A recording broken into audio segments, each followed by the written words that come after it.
MLA Rajagopal Reddy కూడా ఇక్కడికి వచ్చారు. ఎమ్మెల్యే గారు కూడా టన్నెల్ లోపలికి వెళ్ళారు. ఆయన సిచ్యువేషన్ చూశారు. సార్ ఏంటి సార్, ఎట్లుంది సార్ పరిస్థితి అక్కడ? నేను జస్ట్ ఇప్పుడే టన్నెల్ కొద్ది దూరం పోయి చూసి వచ్చాను. మన ఎస్పీ గారు, కలెక్టర్ గారితో కూడా వాళ్ళతో మాట్లాడిన తర్వాత చెప్తాను మీకు సిచ్యువేషను. సార్ ఎట్లా పొలిటికలైజ్ చేస్తున్నారు, కామెంట్లు చేస్తున్నారు? మీరు ఇంత అహర్నిశలో కష్టపడుతున్నారు కదా, ఇంతమంది సిబ్బంది, వాళ్ళేమో ఇట్లా కామెంట్లు ఇస్తున్నారు, ఎట్లా చూస్తారు సార్? నిజంగా బీఆర్ఎస్ పార్టీ నాయకులకు బుద్ధి లేదు. భగవంతుడు కొంచెము ఇప్పుడున్న పరిస్థితుల్లో వాళ్ళ కొద్దిగా బుద్ధి కల్పించాలని చెప్పి, ఒకవైపు ప్రభుత్వము దేశవ్యాప్తంగా అందరినీ నిపుణులను తీసుకొచ్చి ప్రమాదంలో చిక్కుకున్న వ్యక్తుల్ని కాపాడాలని మేము ప్రయత్నం చేస్తుంటే రకరకాలుగా మాట్లాడుతున్నారు నోటికొచ్చినట్లు. 10 ఏళ్ళు సొరంగ మార్గానికి గాలికి వదిలేసిన మనుషులు ఈ పాపానికి, ఈరోజు జరిగిన దుర్ఘటనకు కేసీఆర్ గారు, బీఆర్ఎస్ పార్టీ బాధ్యత వహించాలి. సిగ్గుచరం లేకుండా రేపు ఇక్కడికి విజిట్ చేసేందుకు వస్తామంటుండ్రు. ఏ ముఖం పెట్టుకొని వస్తుండ్రు? కాంగ్రెస్ పార్టీ నల్లగొండ జిల్లా కరువు ప్రాంతము, ఫ్లోరైడ్ ప్రాంతము, పక్కన కృష్ణా వాటర్ ఉంది. ఈ ప్రాంత ప్రజలు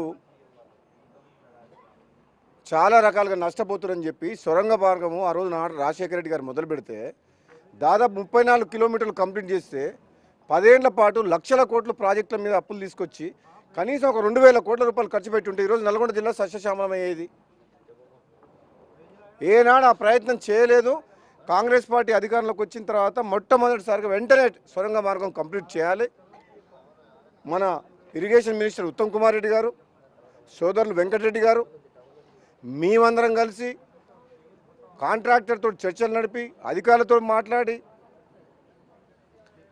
పాడైన టీబీఎం మిషన్ బాగు చేయాలంటే కంపెనీ రాబిన్సన్ కంపెనీ అధికారులతో మాట్లాడి వెంకటరెడ్డి గారు స్వయంగా అమెరికాకు పోయి ఆ బేరింగ్ని చూసి ఆ కంపెనీని సందర్శించి తీసుకొచ్చి పని స్టార్ట్ చేస్తే దురదృష్టవశాత్తు అది కూలిపోయి ప్రమాదంలో మన పనిచేసే వ్యక్తులుంటే మేము ఏ విధంగా కాపాడదని చెప్పి రాత్రి 4 రోజుల నుంచి ఈరోజు హర్పాల్ సింగ్ గారు నాకు మిత్రుడు, ఆయన బార్డర్ రోడ్ ఆర్గనైజేషన్లో పనిచేసిండ్రు.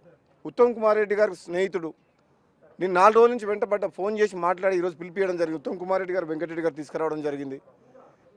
దేశంలో ఎవరినైనా సరే టెక్నికల్ ఎక్స్పర్ట్ టన్నెల్ను ఏ విధంగా కాపాడాలి, ఏ విధంగా మనం ప్రమాద స్థలానికి చేరుకోవాలి, వాళ్ళు ఎక్కడ ఎట్లున్నారో ఎటువంటి పరిస్థితుల్లో ఉన్న బాధతోటి, టెన్షన్తో నిద్రపోకుండా మేము ఉంటే దీన్ని రాజకీయం చేయాలని చూస్తున్నారు. నిజంగా సిగ్గుశరం ఏమైనా ఉండాలి టీఆర్ఎస్ వాళ్ళకు. ఒక మానవత దృక్పథంతో ఆలోచన చేయండి మీరు. ఈ ప్రాజెక్టు మా కోసం కాదు, ప్రజల కోసం. 34 కిలోమీటర్లు కంప్లీట్ అయింది. కేవలం 10 కిలోమీటర్లు అయితే నల్లగొండ జిల్లా సస్యశ్యామలం అవుతుంది.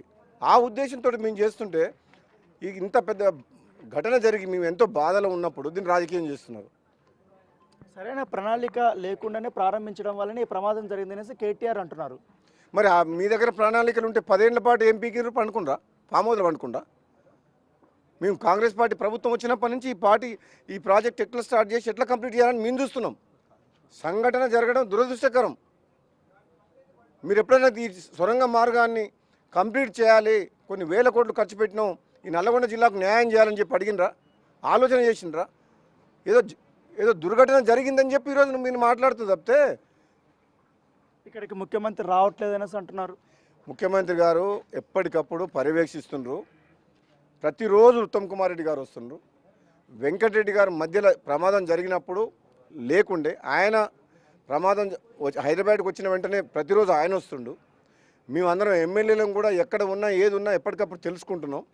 ప్రమాద స్థలంలో దీన్ని రాజకీయం చేయడము, డిస్టర్బెన్స్ ఇక్కడ పనిచేసి ఏదైతే మన రిస్క్ ఆపరేషన్ చేసే వాళ్ళకు ఇబ్బంది అవుతుంది, దీన్ని పబ్లిసిటీ అవుతుంది, గందరగోళం సృష్టించొద్దు ఇక్కడ వాతావరణం అని చెప్పి మేమే దూరంగా ఉంటున్నాం. ఈరోజు మేము కొద్దిమంది మీ దగ్గరికి వెళ్ళి చూసి ఇక్కడున్న పనిచేసే వ్యక్తులకు ధైర్యం చెప్పాలని చెప్పి, వాళ్ళ కుటుంబాలకు ధైర్యం చెప్పాలని చెప్పి, మా ప్రయత్నం కొనసాగాలని చెప్పి ఇక్కడికి వచ్చినాం తప్పితే దీన్ని మేము రాజకీయ చేసానికి రాలే.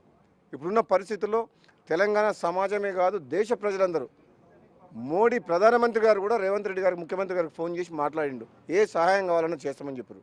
దేశం మొత్తం కూడా ఈ ప్రమాదంలో చిక్కుకున్న పరిస్థితుల్లో ఉన్న వ్యక్తులను ఎట్లా రక్షించాలని ఆలోచన చేసిన తప్పితే ఇంకో ఆలోచన చేస్తారు. కేవలం ఒక బీఆర్ఎస్ పార్టీ వాళ్ళ నాయకులు దీన్ని రాజకీయంగా ఏదో కామెంట్ చేస్తున్నారు, అది మంచి పద్ధతి కాదు. రేపేదో ఇప్పుడే నాకు ఎవరో చెప్తున్నారు హరీష్ రావు గారు వస్తారని చెప్పి. నాకు తెలిసినంత వరకు హరీష్ రావు గారు మేము అన్ని కార్యక్రమాలు చేస్తున్నాం, 1% కూడా మేము అవకాశం ఇవ్వకుండా అన్ని రకాలుగా మేము ప్రయత్నం చేస్తున్నాం వాళ్ళ ప్రాణాలు కాపాడుతందుకు. మీరు ఇక్కడికి వచ్చి దీన్ని రాజకీయం చేసి అనవసరంగా ఇక్కడ ఉన్న వాతావరణాన్ని పాడు చేయొద్దు. మీరు ఈ సంఘటన స్థలానికి రాకపోవడమే బెటరు. మీరు వచ్చి ఏం చేసేది లేదు, మీ చేతిలో అధికారం లేదు. ఘటన జరిగిన మాట వాస్తవం, అది దురదృష్టకరం. మేము సర్వశక్తులు ఒడుతున్నాం వాళ్ళని కాపాడుతందుకు. మీరు వచ్చి రాజకీయ ప్రసంగాలు చేసి అనవసరంగా రెచ్చగొట్టే వాతావరణం కల్పించొద్దని చెప్పి హరీష్ రావు గారికి బీఆర్ఎస్ పార్టీ నాయకులకు చెప్తున్నాం. మీరు ఎక్కువ మాట్లాడితే కూడా మర్యాద ఉండదు. ఎందుకంటే మేము చాలా ఓపికతోటి వాళ్ళని ఎట్లా కాపాడాలని మా ప్రయత్నం జరుగుతుంది. అనవసరంగా మీరు ఇక్కడికి వచ్చి వాతావరణం చెడగొట్టొద్దని చెప్పి బీఆర్ఎస్ పార్టీ నాయకులకు నేను చెప్తున్నా.